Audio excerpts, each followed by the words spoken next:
আপনি একটা কমিটমেন্টে থেকেও আপনি আপনার পার্টনারের প্রতি ডিসলয়াল হয়ে ওই সম্পর্কটাও যেটা আপনার জন্য খুব ভ্যালুয়েবল, যেটা আপনার জন্য খুব প্রেশাস, ওটাকে আপনি আসলে ভেঙে ফেলছেন কিনা। আপনার এই সন্তান যখন টিনেজ হবে বা অলরেডি সে হয়তো টিনেজে, সে আপনাকে কখনো প্রশ্নবিদ্ধ করবে না। উনি যদি আপনার সাথে একটা সময় কাটাতে পারে, আপনাকে উপভোগ করতে পারে, উনি অবশ্যই আরো 2-3 জনকে উপভোগ করতে পারে, আপনাকে যে কোনো সময় আপনার হাত ছেড়ে দিতে পারে।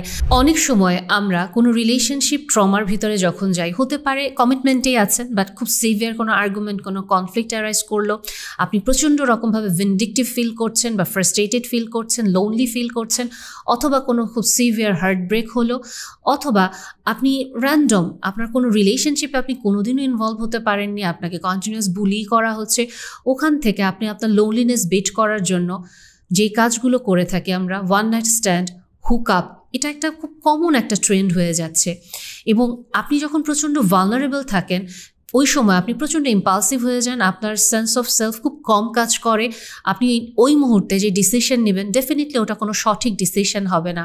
এবং টিন্ডার, বাম্বল, বিভিন্ন অ্যাপ থাকে যেগুলো খুব অ্যাভেইলেবল, যেখান থেকে র্যান্ডম আমরা কিছু মানুষকে জাস্ট কল করি বা একটা নক করা মাত্রই তারা হয়তো রেডি হয়ে যায় ওই র্যান্ডম হুকআপের জন্য।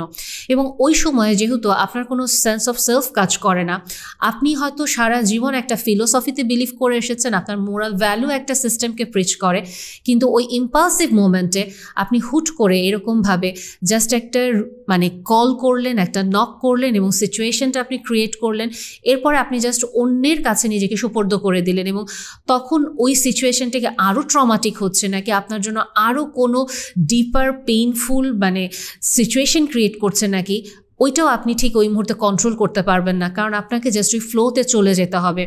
এবং সব কিছু শেষ হয়ে যাওয়ার পরে আপনি প্রচণ্ড রকমভাবে self disgusted, self pity, self loathe বা প্রচণ্ড একটা এমটিনেস নিয়ে আপনি ফিরবেন যে আমি আসলে কি করলাম, কেন উইমজিক্যাল ডিসিশনে চলে গেলাম, আমার তো কখনো এরকম কিছু ছিল না ইচ্ছা এরকম করার। বা যখন আপনি কমিটমেন্টে থেকেও জাস্ট ভিন্ডিকটিভ হয়েতে বা জাস্ট একটা লোনলিনেস বা ইমোশনাল একটা টার্মস ডিল করার জন্য এরকম র্যান্ডম হুকআপ করে ফেলেন, আপনি নিজের চোখের দিকে আরও আপনি তাকাতে পারেন না। আরেকটা যে কাজ আমরা করি, অনেক সময় আমাদের লাইফে এরকম কিছু ফ্রেন্ড থাকে বা আশেপাশে কিছু 1-2 মানুষ থাকে, আমরা বুঝি এই মানুষগুলো আমাদের প্রতি দুর্বল। একে তো আমরা ওই মানুষগুলোর ভালনারেবিলিটিটাকে নার্চার করি, তাদেরকে কখনো বাউন্ডারি দেই না, কখনো ওই রেসপন্সিবিলিটি নেই না যে না আসলে আমি তার প্রতি অন্যায় করে ফেলছি, বোঝার পরেও আমরা বিভিন্ন সময় তাদেরকে প্রশ্রয় দিই। আলটিমেটলি আমি একটা ম্যানিপুলেটর হিসেবে তাকে এক্সপ্লয়েটই করি, কিন্তু এটা স্বীকার করি না নিজের মুখে। আমরা ভাব করি, আমরা জনসম্মুখে বলি না আমি তো কিছু বুঝি না, বাট ডিপ ডাউন ইনসাইড আপনি হয়তো এটা এনজয় করেন।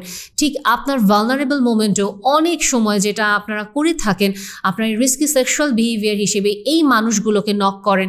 এবং যখন আপনি ভালনারেবল, আপনি ইমোশনালি একটা লোনলিনেস বিট করতে চাচ্ছেন, এই মানুষগুলোকে যখন আপনি খুব প্লিড করেন, আপনি খুব রিকোয়েস্ট করেন এবং আপনি আপনার নিজেকে ইনসিস্ট করেন ওনাদের উপরে, ওনাদের ইমোশনাল ভালনারেবিলিটিতেও হয়তো ওনারাও অনেক সময় সেলফ কন্ট্রোলটা হারিয়ে ফেলেন, ওনারাও জাস্ট এই ফ্লোটাতে চলে যান। এবং তারপরে যেটা হয়, যখন অ্যাকচুয়ালি ওই অ্যাক্টটা কমপ্লিট হয়ে যায়, এরপরে হুট করে আপনি তাকে ঘোস্ট করে ফেলেন, আপনি তার সাথে আর কোনোদিন কথা বলেন না, কোনোদিন যোগাযোগ করেন না, এবং তার লাইফ থেকে আপনি তো পুরোপুরি হারিয়ে যানই, আপনি তাকে কমপ্লিট কাট অফ করে ফেলেন। এবং ওই ঘটনাটাও ওই মানুষটাকে যে আরেকটা নতুন ট্রমা দিচ্ছে, ওটা তো আসলে বলতে কিছু বাকি রাখে না। সো এই যে একটা রিস্কি সেক্সুয়াল বিহেভিয়ার, এটাকে আমরা অনেক গ্লোরিফাই করি, অনেকে এটা খুব ফ্যাসিনেটিং একটা কাইন্ড অফ মোমেন্ট হিসেবে ধরে নিই, কারণ বর্তমানে সোশ্যাল মিডিয়া বলেন, টিভি সিনেমা বলেন, এগুলোকে তো আসলে এভাবেই দেখায়।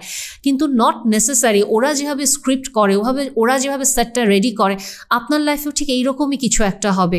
এবং আপনি যখন ভাবছেন যে আলটিমেটলি এই জিনিসগুলো হয়তো খুব ফ্যাসিনেটিং, এক্সাইটিং, আপনি জানেন না আপনার জন্য একটা ট্রমা ওয়েট করছে নাকি, আপনি জানেন না আপনি কোনো আনওয়ান্টেড প্রেগনেন্সি বা আনওয়ান্টেড সেক্সুয়ালি ট্রান্সমিটেড ডিসঅর্ডারে আক্রান্ত হয়ে যাবেন কিনা, আপনি জানেন না এটার মাধ্যমে আপনি আরেকটা lifelong post traumatic stress ডিসঅর্ডারের মুখোমুখি হচ্ছেন কিনা।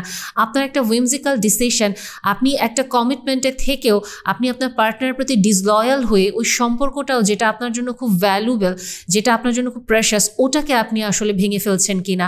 সো এই যে রিস্কি সেক্সুয়াল বিহেভিয়ার বা ওয়ান নাইট স্ট্যান্ড বা হুক আপ যেটাই আমরা বলি, দিন শেষে এটার ফলাফলটা সবসময় আমাদের জন্য খুব খারাপ হয়। এখন আমাকে একটা জিনিস বলেন, আপনি যখন ইমোশনালি খুব ডিভাস্টেটিং একটা মোমেন্টে আছেন, ইমোশনে আছেন, কেন আপনাকে কোপিং স্কিল হিসেবে, কোপিং মেকানিজম হিসেবে এরকম একটা বিহেভিয়ারে যেতে হবে যেটা আপনার জন্য লং টার্মে সাফারিংস ছাড়া কোনো ভালো রেজাল্ট আনবে না? হয়তো আপনার বয়স এখন 20, আপনার বয়স এখন 25, আপনি কিভাবে নিশ্চিন্ত বা নিশ্চিত যে আপনার 40-50 বছরে গিয়ে এই ইভেন্টটা আপনাকে কোনো হিউমিলিয়েশন বা কোনো ট্রমার মুখোমুখি দাঁড় করাবে না? আপনার বয়স কি সবসময় এরকম কম থাকবে? কখনো যখন আপনার নিজের চোখের দিকে নিজের তাকাতে নিজের প্রতি অসম্ভব ঘৃণা হবে, নিজের চোখের দিকে নিজের তাকাতে হেজিটেট ফিল করবেন, আপনি কিভাবে পারবেন আপনি আপনার এই বিহেভিয়ারটাকে তখন জাস্টিফাই করতে? এটা তো গেল একটা প্যাটার্ন। অনেক ক্ষেত্রে মধ্যবয়স্ক মানুষরাও কিন্তু এই যে রিস্কি সেক্সুয়াল বিহেভিয়ারগুলো আমরা করে থাকি। ইনফ্যাক্ট অনেক ক্ষেত্রে পরকীয়াতে জড়িয়েও আমরা এই কাজগুলো করে থাকি। লেটস সে আপনার হাজব্যান্ড হয়তো কোনো একটা ট্রিপে গিয়েছে বা কোথাও হয়তো ওনার ট্যুরের কোনো জব আছে, আপনি জাস্ট whimsically আপনি একটা মানুষের সাথে ইনভলভ হচ্ছেন এবং আপনি আপনার বাসায় তাকে ইনভাইট করে নিয়ে আসছেন এবং আপনি আপনার এক্সট্রা ম্যারিটাল অ্যাফেয়ার থেকে শুরু করে আপনার নিজের চাহিদা পূরণের জন্য আপনার ছোট্ট শিশু বা সন্তান বাসায়, বাট আপনি জাস্ট আপনার নিড ফুলফিল করছেন। আপনি কিভাবে শিওর যে আপনার সন্তান এই সম্পর্কটা সম্পর্কে জানছে না? আপনি কিভাবে শিওর যে আপনার এই সন্তান যখন টিনেজ হবে বা অলরেডি সে হয়তো টিনেজেই, সে আপনাকে কখনো প্রশ্নবিদ্ধ করবে না, সে কোনো দিন আপনার জন্য নিজের যে ট্রমা থেকে সে নিজের লাইফে সেটেল ডাউন হতে পারবে না? এইরকম কেস আমরা অহরহ দেখি যেখানে বাচ্চারা বলে থাকেন যে আমার বাবা বা আমার মা আমার উপস্থিতিতে বাসায় এরকম একটা ইলিগাল রিলেশনশিপে চলে গিয়েছে, যেখানে আমাকে হয়তো টিভি ছেড়ে দিয়েছে, আমাকে হয়তো ছাদে পাঠিয়েছে বা আমাকে হয়তো পড়তে বসিয়েছে, একটা রুমে আমাকে আটকে রেখেছে, জাস্ট আমার সামনে রুমের ভেতরে সে অপোজিট জেন্ডারের একজনকে নিয়ে যাচ্ছে দিনের পর দিন। এবং এটা ডেফিনেটলি আমার বাবা মার সাথে অন্যায় করা হচ্ছে এবং আমি যদি আমার বাবা মাকে এটা বলিও যে এরকম করা হচ্ছে বাসায়, আমি এটা নিতে পারছি না, অনেক ক্ষেত্রেই কেউ কেউ প্রোটেস্ট করেন, অনেক ক্ষেত্রেই কেউ কেউ বলেন আচ্ছা বাবা এটা তুমি সহ্য করে দাও, এটা তুমি আমাদের হাজব্যান্ড ওয়াইফের ব্যাপার, এটার ভেতরে তোমার ঢুকতে হবে না। এবং এখান থেকে একটা বাচ্চার যে ট্রমা তৈরি হয়ে যাচ্ছে আপনার রিস্কি সেক্সুয়াল বিহেভিয়ারের জন্য, আপনি কি কখনো এটা রিয়ালাইজ করেন? আপনার কি কখনো এই দায়িত্ববোধটা নিজের ভেতরে কাজ করে যে আমি আসলে বাবা বা মা হিসেবে আমার এই সন্তানের সামনে কোন মুখে দাঁড়াবো? আমার সন্তান যদি আমাকে প্রশ্নবিদ্ধ করে তুমি কেন এই নোংরা কাজটা করেছো তোমার নিজের উইশ ফুলফিলের জন্য, নিজের চাহিদা ফুলফিলের জন্য, আপনি কি উত্তরটা দেবেন? আপনি হয়তো বড় জোর ওকে বকা দিয়ে ওর মুখটা বন্ধ করতে পারেন, কিন্তু পরবর্তীতে ওর যে আসলে মেয়েদের প্রতি বা ছেলেদের প্রতি তীব্র ঘৃণা জন্মাবে না, বিয়ে নামক এই প্রথাটার প্রতি ঘৃণা জন্মাবে না, আপনি কিভাবে জানেন? এবং আরেকটা জিনিস, আপনি তো আপনার সন্তানের জীবন নষ্টই করছেন, আপনি কি আপনার নিজের জীবনও নষ্ট করছেন না?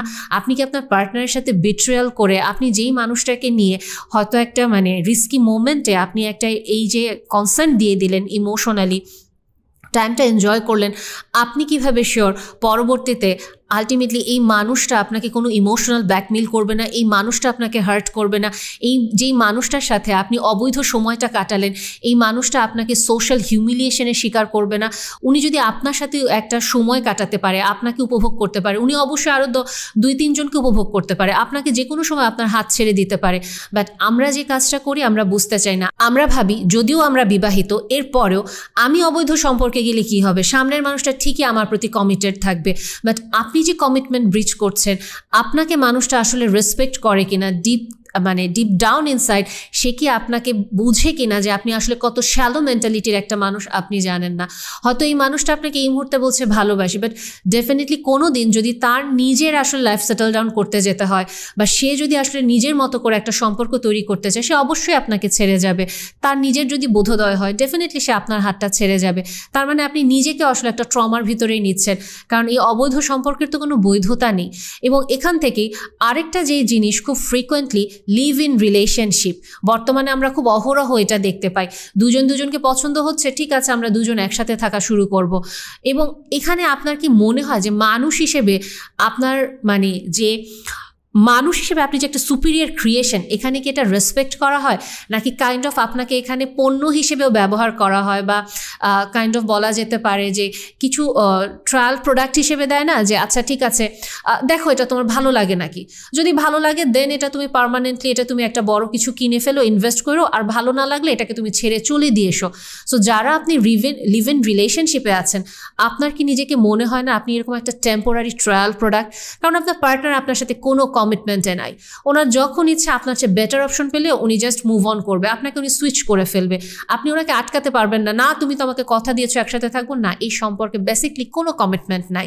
এবং আরও যেই জিনিসটা, আলটিমেটলি আপনি যদি কোনো কারণে ওনার প্রতি ইমোশনালি ইনভলভ হয়ে যান এবং উনি যদি আপনাকে ডিচ করে, আপনি তো এটা নিতে পারবেন না, আপনার ইগো হার্ট হবে, এবং আপনার ইগো হার্ট হওয়ার কারণে আপনি যে কাজটা করবেন, এই যে রিস্কি সেক্সুয়াল বিহেভিয়ার, আপনি পার্টনার চেঞ্জ করতে থাকবেন কন্টিনিউয়াসলি, এবং এটা ছেলে মেয়ে উভয়ের জন্যই প্রযোজ্য। বিশেষ করে মেয়েরা ইমোশনালি বেশি ভালনারেবল হয়ে যায়, এবং এটা সম্পূর্ণ সত্যি কথা। একটা মেয়ে ডেফিনেটলি যখন একটা ইন্টিমেট রিলেশনে যাচ্ছে, তার একটা ইমোশন তৈরি হয়। অনেক ক্ষেত্রে কারো কারো হাইপার সেক্সুয়ালিটি থাকতে পারে, তাদের কথাটা ভিন্ন, তারা হয়তো জাস্ট ওই যে প্রোডাক্টের মতো করে পার্টনার চেঞ্জ করে, বাট বেশিরভাগ ক্ষেত্রে মেয়েরা ইমোশনাল ইনভলভমেন্টে চলে যায়, এবং ওখান থেকে মেয়েদের সাফারিংসটা অনেক বেশি হয়। ছেলেদের ক্ষেত্রেও হতে পারে এটা। সো এখান থেকেও কিছুদিন আগে আর কি একটা আইন পাশ করা হলো, এটা নিয়ে পক্ষে বিপক্ষে বিভিন্ন রকমের কথা দেখলাম, যে বিয়ের প্রলোভনে ধর্ষণ। এবং সরি টু সে, এখানে মেয়েরা ডেফিনেটলি সাফার করে কিছু ক্ষেত্রে, বাট ছেলেরাও এখানে এই আইনটাতে খুব বাজেভাবে ফেঁসে যাবেন। কিভাবে ফেঁসে যাবেন? কারণ বেশিরভাগ ক্ষেত্রে এই যে নারী নির্যাতন মামলাগুলো যেগুলো হয়, এগেইন এটা আমার কথা না, আপনি যে কোনো লয়ারের সাথে, ব্যারিস্টারের সাথে কথা বলেন, আপনি আইন প্রয়োগকারী সংস্থা, পুলিশ বা যে কারোর সাথে কথা বলেন, ওনারা বেশিরভাগ সময় যেটা দেখেন যে এই মামলাগুলো আসলে অনেক ক্ষেত্রেই মিথ্যা থাকে। কিন্তু যেসব মেয়েরা আসলেই সাফার করে, ওনারা বেশিরভাগ ক্ষেত্রে ন্যায় বিচার পায় না, জাস্টিস পায় না। এবং আমরা অহরহ এই কেসগুলো দেখিও, যেখানে মানুষটা সাফার করছে একজন মেয়ে, কিন্তু উনি কোনো জাস্টিস পাচ্ছে না, কারো কাছে বলতে পারছে না। সো যেটা আমি বলছিলাম, আলটিমেটলি আপনারা ছেলেরা যারা এই সম্পর্কগুলোতে জড়াচ্ছেন, ভবিষ্যতে আপনারা খুব বাজেভাবে ফাঁসবেন। কেন ফাঁসবেন? কারণ আলটিমেটলি দুই পক্ষই কনসেন্ট দিয়ে আসলে সম্পর্কটাতে জড়াচ্ছে, কিন্তু যখন কোনো এক পক্ষের ইগো হার্ট হবে, কোনো এক পক্ষের উদ্দেশ্য হাসিল হবে না, কোনো এক পক্ষের হঠাৎ করে মনে হবে যে আমার অ্যাকচুয়ালি এই মুহূর্তে কিছু ফিনান্সিয়াল গেইন করা উচিত, কিছু দরকার। সো ডেফিনেটলি একটা মেয়ে আপনাকে ইজিলি ম্যানিপুলেট করে ফেলতে পারে, সম্পর্কে আপনি জড়িয়ে ফেলেন কনসেন্টে, কোনো তো প্রমাণ নাই উনি আপনাকে কনসেন্ট দিয়েছে। লিখিত কনসেন্ট নিয়ে কি রিলেশনশিপে গিয়েছিলেন, লিভ ইন রিলেশনশিপে, বা লিখিত কনসেন্ট নিয়ে কি ওয়ান নাইট স্ট্যান্ড বা হুকআপে করেছিলেন? এটা তো কোনো লিখিত কনসেন্ট নিয়ে করেন নাই, কোথাও তো নাই। সো এই মেয়েটার মুখের কথাই তো আপনার জন্য যথেষ্ট ফেসে যাওয়ার জন্য। সো আলটিমেটলি যারা আপনারা এইসব রিস্কি সেক্সুয়াল বিহেভিয়ারে চলে যাচ্ছেন, আপনারা নিজেরাও বুঝতে পারছেন না আপনারা নিজেদেরকে কত বড় একটা বিপদের দিকে ঠেলে দিচ্ছেন। সেটা ইমোশনাল হতে পারে, সোশ্যাল হিউমিলিয়েশন হতে পারে, ফিজিক্যাল ট্রমা হতে পারে, যে কোনো কিছু হতে পারে। আর ডেফিনেটলি আপনার বয়স, আমি সবসময় যে কথাটা বলি, আপনার বয়স কখনোই 30-20-এ আটকে থাকবে না। 40-50-এ গেলে নিজের চোখের দিকে নিজেই তাকাতে পারবেন না। ওই আত্মসম্মানবোধ, আত্মবিশ্বাসটা তখন প্রচণ্ড ভঙ্গুর হয়ে যাবে, এবং নিজের প্রতি, নিজের শরীরের প্রতি অদ্ভুত রকমের একটা ঘৃণা তৈরি হয় তখন।